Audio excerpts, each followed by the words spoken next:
Breaking news చూస్తున్నాం. ఉత్తరప్రదేశ్ కజియాబాద్ లో ఘోర అగ్ని ప్రమాదం జరిగింది. గౌర్ గ్రీన్ అవెన్యూ సొసైటీలోని 8వ అంతస్తులో చెలరేగిన మంటలు క్షణాల్లోనే పై అంతస్తులకు వ్యాపించి నివాసితుల్లో తీవ్ర భయాందోళనకు దారితీశాయి. మొత్తం 13 అంతస్తులు ఉన్న ఈ భవనంలో అనేక కుటుంబాలు నివసిస్తున్నాయి. మంటలు చెలరేగిన వెంటనే ముందు జాగ్రత్త చర్యగా సొసైటీలో విద్యుత్ సరఫరాను నిలిపివేశారు. దీంతో లిఫ్టులు పని చేయకుండా పోవడంతో పై అంతస్తులో ఉన్నవారు చిక్కుకొని సహాయం కోసం అరుస్తూ ఆందోళన వ్యక్తం చేశారు. పరిస్థితిని గమనించిన సొసైటీ యాజమాన్యం వెంటనే చర్యలు తీసుకొని నివాసితులను సురక్షిత ప్రాంతాలకు తరలించింది.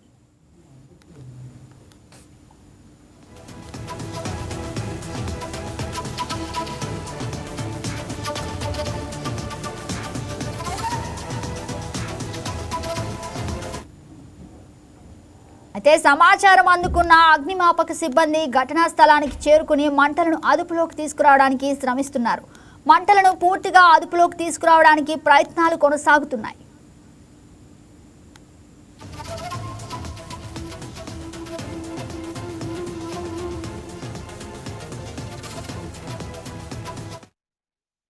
అయితే ప్రారంభ దశలోనే అగ్నిమాపక చర్యలకు ఆటంకాలు ఎదురయ్యాయి. మొదట చేరుకున్న ఫైర్ ఇంజిన్ నుంచి నీటి జెట్ 8వ అంతస్తుకు చేరకపోవడంతో మంటలను ఆర్పడంలో ఆలస్యం జరిగింది. ఇక కజియాబాద్లో హైడ్రాలిక్ ఫైర్ ఇంజిన్ అందుబాటులో లేకపోవడంతో నోయిడా నుండి ప్రత్యేక పరికరాలను తీసుకురావాల్సి వచ్చింది. సుమారు అరగంట ఆలస్యంగా హైడ్రాలిక్ ఇంజిన్ చేరుకోవడంతో ఆపరేషన్ వేగం పెరిగింది.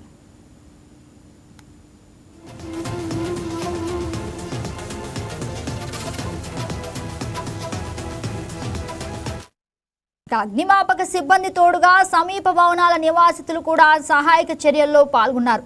కొంతమంది సమీప భవనాల పైకి ఎక్కి పైపుల ద్వారా నీటిని చల్లి మంటలను అదుపులోకి తేవడానికి ప్రయత్నించారు. ఈ ప్రమాద ఘటనలో సుమారు 10 ఫ్లాట్లు దగ్ధమయ్యాయి. ఇక అదృష్టవశాత్తు ప్రాణ నష్టం జరిగినట్లు ఇప్పటి వరకు సమాచారం లేదు. ఈ ఘటనకు గల కారణాలు ఇంకా తెలియరాలేదు. అయితే అధికారులు దర్యాప్తు ప్రారంభించారు.